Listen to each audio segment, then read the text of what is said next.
Guys, good morning.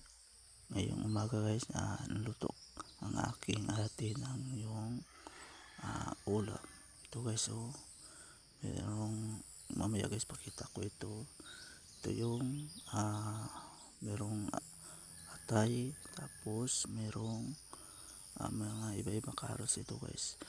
Naluto kayong umaga guys kasi meron dumating yung ate ko.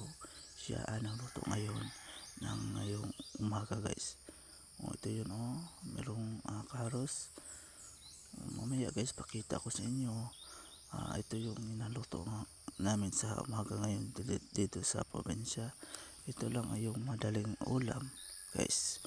Nilaluto, tawag ito guys yung adobong merong sinabaw, merong tanho.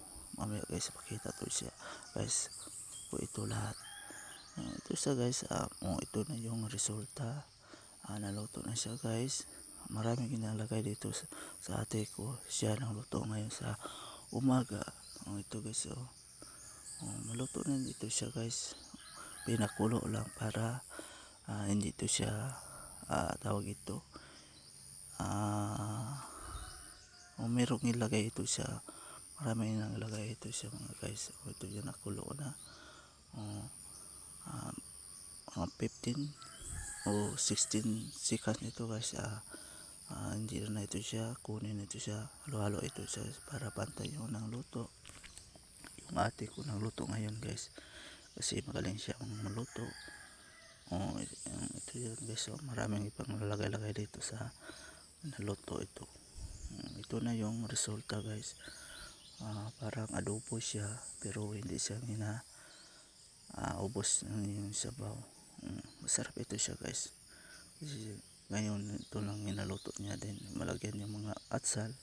Marami pa ito siyang iba inalagay ito.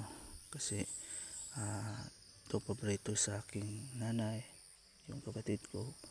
Ito yun ito guys. Maganda siya lang tingnan guys. Ito na yun ang resulta niya guys. Yan na adobo lang siya.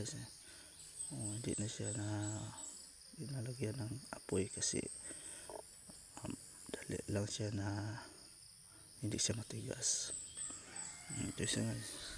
Tingnan natin guys. Mamaya guys eat na kami guys. Sa ngayon hindi pa kasi mainit pa yun.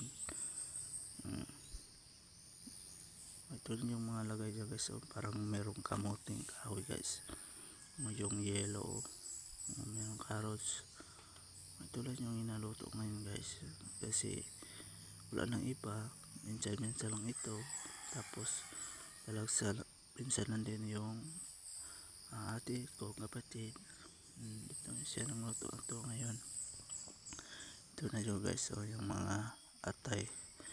Hindi ito siyang hinaubos ng tubig kasi masarap yung merong sabaw guys. Yung sabaw. Hindi lang siya yaon na siya ito guys. Sa tawag sa Bisaya hindi ko alam ano Tagalog ito. Ito lang yung hinaluto namin sa probinsya guys. Ito lang yung madali lang lutuin guys. Hindi lang to araw-araw kasi hindi uso sa aking ina araw-araw. Minsan lang ito guys. Always gulay guys yung isda. Ito lang yung minsan kasi dumating yung ate ko. Ito lang inaluto niya kasi pakita niya sa amin paano kasarap yung niya ginaluto. Ito na siya guys. Mainit pa siya ito, hindi pa siya ito kunin, hindi pa ilagay sa plato kasi mamaya lang guys. Luto na ito na nilagay sa lamesa guys.